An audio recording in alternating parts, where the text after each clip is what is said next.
Hello and welcome. Good morning. How are you today?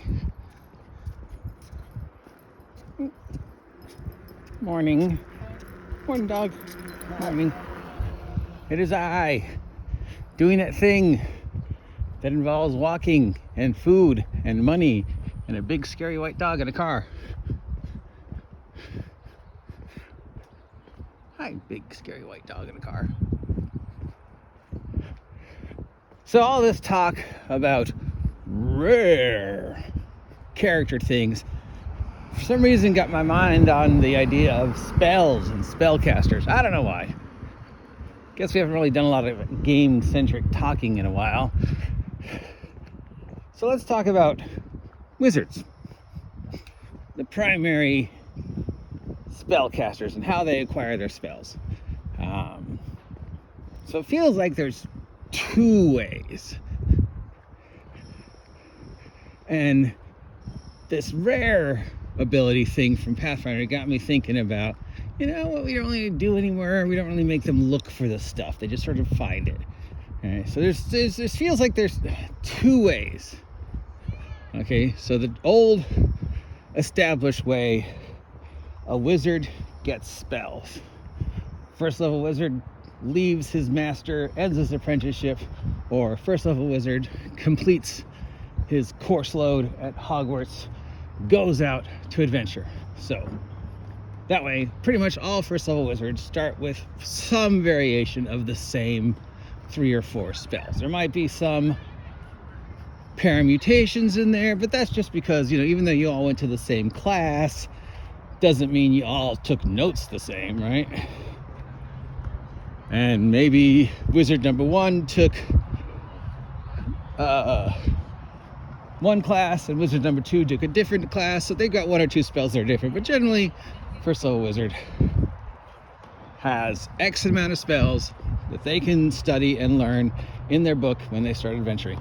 Then through adventuring they gain more spells. They find a scroll with a spell they don't know, and they go through the process of copying that spell into their spell book, so in the future they will know that spell. And as you get higher level, you can also find spell books that you can copy. You meet other wizards whom you might be willing to trade spell with, and then you get to like the extremely unique guys who only have those specialized spells, like Bigby's Forceful Hand. Only a few people have learned that. Bigby mastered it. He created the spell. So you've got to go on this really, epic journey of trying to find somebody to teach you these higher level spells, and especially like the name spells. You don't just find those laying around. It's either got to be like an obscure book or an obscure teacher. Okay, and that was a thing we had to do in the old days of gaming, especially playing a wizard. I mean, not only did you have to worry about finding components, like where the fuck am I going to find 32 grasshopper legs, bat guano, all that other stuff. You also had to be like, well, I've leveled, I can learn a new spell. Who's going to teach me a new spell? All right, can we find and then hoping you find a scroll, and then hopefully you actually succeed and copy the scroll, or hopefully you get to a town where there's a wizard who knows some spells you don't know, or maybe if you're lucky, you can begin that epic quest to find those epic high-level spells like Wish, Time Stop, Bigby's Forceful Hand. So that's the old way. And now the newer way is you just sort of know them. You level up, you learn an extra spell, and then that's just already there. You just somehow, it appears.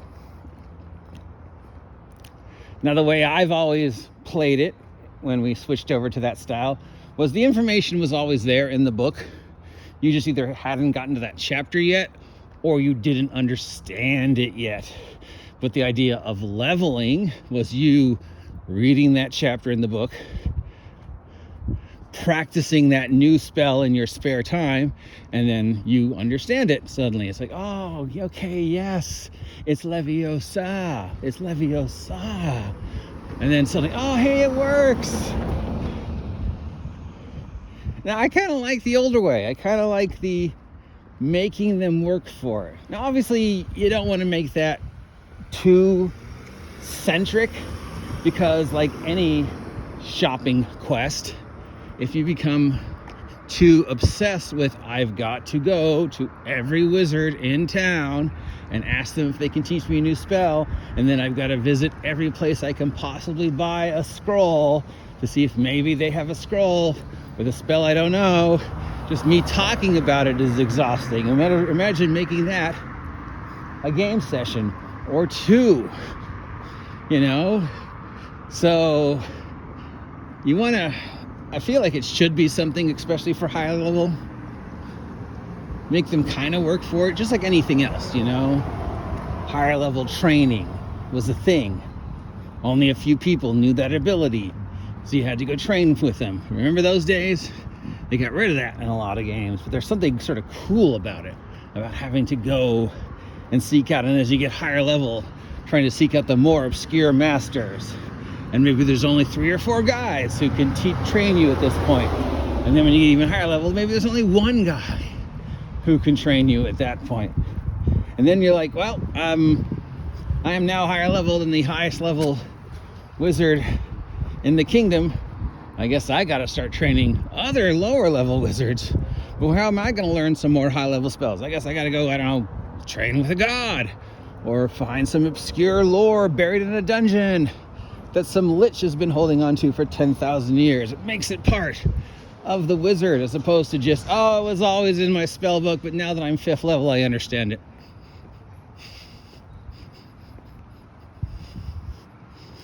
Yeah, I know we're in the middle of the dungeon. I know we only took a 20-minute break. I know it's raining outside in a volcano. But somehow, poof, it was always in my spellbook, and poof, I suddenly understand it, and poof, I suddenly know Fireball. Yeah, that, you know, I guess, you know, in the heat of the moment, it's cool, right? It's that video game sensation of, oh, I achieved something. But from gaming perspective, of telling a living, breathing, interactive story, of making the wizard feel special, I don't know, man. I think it'd be more fun to find it, to have to go look for it. But again, you don't want it to become too centric, because you don't want the game to break down to shopping. So you of the DN, if you're going to use that ability, you've got to keep edging them to proactively go look for it, as opposed to just hang out in town and wait for it to come to them. You know, if I wait in the library long enough, the book will eventually get returned. It has the spell I want to learn. I also like that the old ways had a more randomness to it, because you had to learn it from a scroll or another wizard, and there was a chance you could mess it up copying it, especially if you were trying to learn a spell higher than you could know. And sometimes that could get really dangerous, especially, you know, that's something DCC does that none of the other games really do. If there's a difference in levels between your character and the wizard that wrote the original thing, there's greater chances of things getting messed up, like really horribly, or like with the first time you cast it, there's a chance you could mess it up because you mispronounce a word. Oh, was it Leviosa? I said Leviosa, and boom. Oh, damn. I just turned Steve inside out. Eek. Guess I should have pronounced the A. Right? That's fun. Okay, maybe it's not fun for most people, but I think that's fun. I think it's fun to have to go look. And I think it's fun to not have any control, you know? I think it'd be fun. Or, you know, to occasionally throw in an Easter egg, you know, white elephant scroll that has some totally useless spell on it. But they're like, if this is my only choice, I guess I will learn ever-growing tomato. Because at least it's a 4th level spell. You know? There's some fun in that of, you know, for every awesome scroll they find and for every awesome spell they add to their repertoire, there's repeat spells. I've already got 3 of these. I don't need another fucking sleep spell. And as then, you know, oh, here's a spell I don't have, then, oh, here's a spell I don't have, but it's like really useless. When am I ever going to cast a spell that increases the size of tomatoes? And then the randomness of, oh man, if the first time I cast this, it might mess up and do something horrible, or I might mess up and do something awesome. But then every time I cast it after that, I have a less and less chance to mess it up. Those are all cool ideas that kind of went away. Howdy. Interesting hat.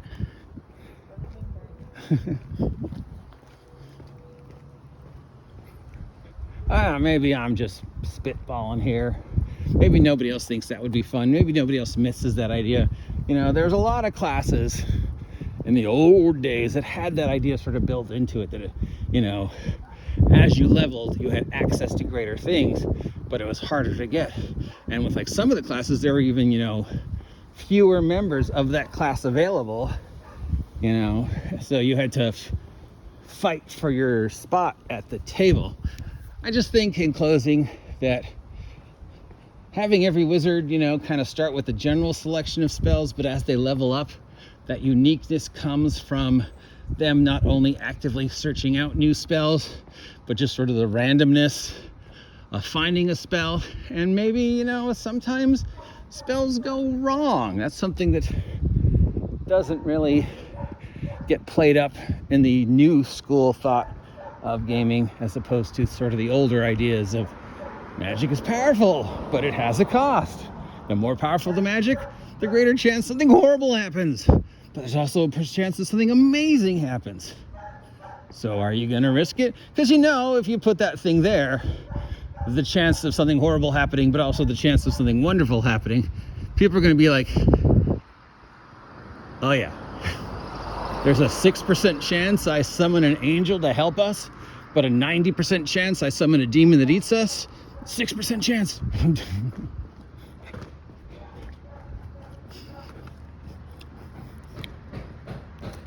I know I'm rambling, but I don't know. It's just, you know, just some thoughts that are going through my head that was all inspired by that whole rare ability from Pathfinder, that there were things out there, but you had to actively go look for them, as opposed to them just being in your pocket and finding them when you leveled. Oh, turns out I did have the recipe for Fireball. Who knew? I thought this was a recipe for macaroni and cheese. I mispronounced Leviosa. Because now I'm 5th level and now I can read it. I just couldn't read it before. Yeah, no, I mean, yeah, there's that instant gratification, but also it's just like, you know, I really didn't work for it, but sure, I'll take it. But if you work for it and you individualize it and you make them seek out Mandrake the Magnificent, and maybe Mandrake the Magnificent's Fireball is slightly different than Iluna the Effervescent's Fireball. Yeah. What do you think? Am I just wasting my breath with this idea? Or do you think it's a good idea?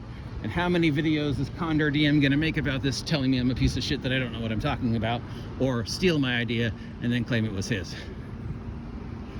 Let me know what you think about this. Till next time, I'm the OG GM with my rambling thoughts as we walk to the store. See ya.